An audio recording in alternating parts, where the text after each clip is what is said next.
हमारे कांग्रेस पार्टी के लीडर और सूबा मुल्की सतह के साबका सदर जनाब राहुल गांधी साहब, प्रदेश कांग्रेस के सदर मीर साहब, एआईसीसी के जनरल सेक्रेटरी वेणुगोपाल जी, हमारी सेक्रेटरी इंचार्ज रजनी पाटिल साहब, मोहतरम सैफुद्दीन सोज साहब, मोहतरम तारिक करा साहब, साबका पीसीसी प्रेसिडेंट और साबका वजीर पीरजादा मोहम्मद सईद साहब, सभी हमारे साबका वज़रान कश्मीर वादी से, जम्मू सूबा से, साबका सभी एमएलएज एमएलसीज दोनों सूबों से, और मेरे भाइयों और बहनों, गर्मी बहुत है कश्मीर के हिसाब से। मैं ज्यादा वक्त लेना नहीं चाहता। आज हम सब और आप सब खासतौर से राहुल जी को सुनना चाहेंगे। जब हमारी सरकार थी मरकज में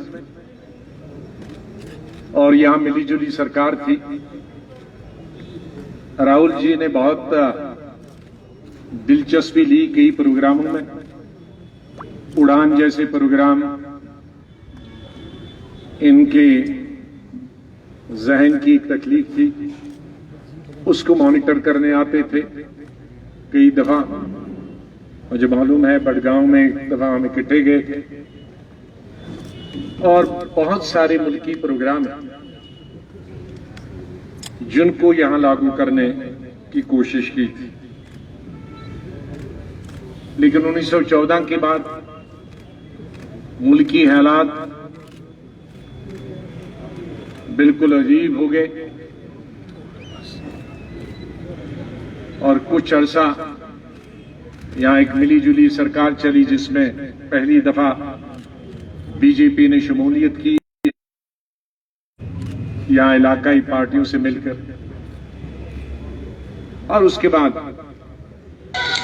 भारतीय जनता पार्टी ने अपने हाथ में हुकूमत ली, असेंबली को बर्खास्त किया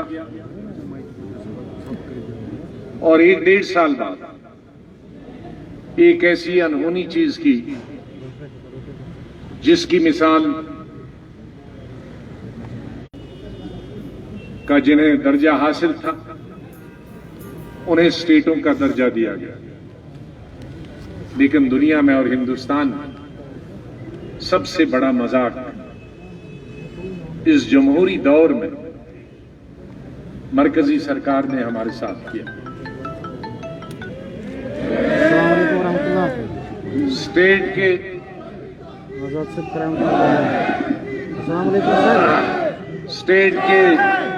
स्टेट के 2 हिस्से किए गए, जम्मू कश्मीर और लद्दाख, और उसके साथ साथ स्टेटहुड भी खत्म कर दिया। जब ये पार्लियामेंट में बिल आया, आप सुने होंगे वो तमाम तकरीरें, में उनको दोहराना नहीं चाहता। एक अलग बिल लगी थी और दूसरी बिल पड़ी गई। ये भी पार्लियामेंट की तारीख में, इतिहास में पहली दफा हुआ। और उसके बाद हुआ क्या, 16,500 लोग जेलों में रहे। 16,500। 4 अगस्त और 5 अगस्त 2019 की रात को रियासत के तमाम चीफ मिनिस्टर, साबका वजीर, साबका एमएलए, सीनियर लीडर्स और 16,500 लोगों को गिरफ्तार किया, जो कि अब तकरीबन कुछ दर्जन नहीं, अब बहुत कम रह गए हैं, 100 से कम रह गए हैं। वो उनकी जो दूसरे केसेस में है उनकी बात नहीं करता, मैं सिर्फ पॉलिटिकल वर्कर, सियासी वर्कर उनकी बात करता। तो इस तरह के हालात, और यहां किस तरह के हालात रहे वो न पूछे।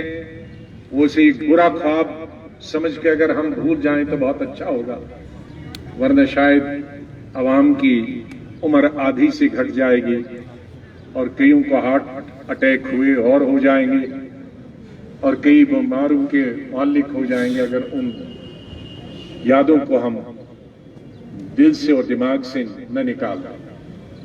कोशिश की हम लोगों ने आने की, ऑल पार्टी की सरबराही राहुल गांधी जी कर रहे थे। एयरपोर्ट से 4-5 घंटे रहने के बाद हमें वापस किया गया। उससे पहले मैंने एक कोशिश की थी अकेले आने की, उस दिन भी 5 घंटे के बाद वापस किया गया। फिर हमने सोचा कि जम्मू जाने देंगे, जम्मू भी 4-5 घंटे के बाद वापस किया। फिर हमने इजाजत मांगी आने की, नहीं दी। फिर मुझे सुप्रीम कोर्ट की तरफ रुजू करना पड़ा। तो अक्टूबर 2019 को सुप्रीम कोर्ट ने भी थोड़ी सी इजाजत दी कि एक तो कोई सियासी पब्लिक मीटिंग नहीं करूंगा मैं, जो कि अब हट गया। कुछ महीने पहले मुझ पे पाबंदी जो लगाई गई थी कोर्ट की तरफ से, और सिर्फ 3 जगह में जा सकता, अनंतनाग, बारामूला और जम्मू शहर। तो इस तरह की पाबंदियां हमारे ऊपर, हम सब के ऊपर, मैं नहीं कहता कि मेरे ऊपर, सब सियासी पार्टियों के ऊपर लगी हुई। ये जमहूरियत की निशानी नहीं थी, ये जमहूरियत के खिलाफ है। लेकिन अब हमें उम्मीद है जब सरकार ने, वजीर आजम ने ऑल पार्टी मीटिंग बुलाई तो जो उन्होंने हमें भरोसा दिया, जो विश्वास दिया, हमें उम्मीद है, हम तवक्का करते हैं और जम्मू कश्मीर के अवाम तवक्का करते हैं कि जो उन्होंने वादे किए, 5 मांगे कांग्रेस पार्टी की तरफ से हमने रखी थी। एक मीटिंग की थी जिसकी सदारत कांग्रेस सदस्य श्रीमती सोनिया गांधी ने की थी। यहां से मीर साहब भी आए थे, करा साहब भी आए थे, मैं तो था उस मीटिंग में, करण सिंह जी भी थे, मनमोहन सिंह जी थे, चिदम्बरम जी थे। तो इसमें एक जो मसूदा बनाया था हम सब लोगों ने पार्टी की तरफ से, मुल्की पार्टी की तरफ से और जम्मू कश्मीर की तरफ से, कि हम ज्यादा मांगे नहीं रखेंगे, बहुत सारी छोटी मोटी मांगे रखेंगे तो उसका सरकार क्या उसकी तरफ ध्यान नहीं रखेगी। हमने मोटी मोटी 5 मांगे रखी हैं कांग्रेस पार्टी की तरफ से कि एक तो इलेक्शन होने चाहिए और फुल स्टेटहुड होनी चाहिए। लेकिन उसमें भी एक शर्त रखी हमने कि पहले स्टेटहुड होनी चाहिए और उसके बाद इलेक्शन। मीर साहब को अगर याद हो गए, मीटिंग में थे, मैंने इनको बताया कि भाई अगर आप पहले इलेक्शन करोगे तो फिर एक दफा गड़बड़ हो जाएगा, कई पार्टियां कहेंगे हम हिस्सा नहीं लेंगे, कहीं लेंगे, तो फिर वो विवाद शुरू होगा। तो ये देश के हित में है, केंद्रीय सरकार के हित में है, अवाम के हित में है और जमहूरियत के हक में ये है कि पहले अनाउंसमेंट हो जाए जिससे जम्मू कश्मीर के लोगों को ये भरोसा हो जाए। वरना वो बाद में कहेंगे अच्छा इलेक्शन करा के इन्होंने ठग लिया, या दिल्ली की जैसी सरकार देंगे या पौंडीचेरी जैसी सरकार देंगे। हमें दिल्ली जैसी सरकार नहीं चाहिए, नहीं, हमें पौंडीचेरी जैसी सरकार चाहिए कि जहां कैबिनेट का हर फैसला लेफ्टिनेंट को गवर्नर को जाता है, जहां लेफ्टिनेंट गवर्नर ही सरकार चलाता है, लॉ एंड ऑर्डर भी वही चलाता है। ये बॉर्डर स्टेट है, यहाँ लेफ्टिनेंट गवर्नर को पता नहीं चलेगा लॉ एंड ऑर्डर क्या। ये कई सालों का, 70 साल का तजुर्बा है यहाँ लॉ एंड ऑर्डर, यहाँ का चीफ मिनिस्टर और यहाँ की सरकार ही चला सकती। इसलिए फुल स्टेटहुड और उससे पहले उसके बाद इलेक्शन हो। और 2 चीजें हमसे छीनी गई जो 35A में, हमें 35A कोई बजाते खुद 35A कोई ऐसी चीज नहीं है कि हमें वही चाहिए, हमें वो जो प्रोविजंस है वो चाहिए। उसमें क्या है कि बाहर वाला नौकरी नहीं कर सकता, बाहर वाला जमीन नहीं खरीद सकता। और ये रियायत सिर्फ हम ही को नहीं है, नॉर्थ ईस्टर्न के 8 स्टेट को, चलो वो समझें कि नॉर्थ ईस्ट है, लेकिन हिमाचल हमारे पास, हिमाचल की असेंबली ने पास किया, उत्तराखंड हमारे साथ है, इसी तरह का स्टेट, उनमें भी ये तमाम चीजें हैं। तो हमसे क्यों ये छीनी गई? और जमीन का मामला जहां तक है, ये महाराजा हरि सिंह ने 1925 से लागू किया था और 1927 में कानून बनाया था।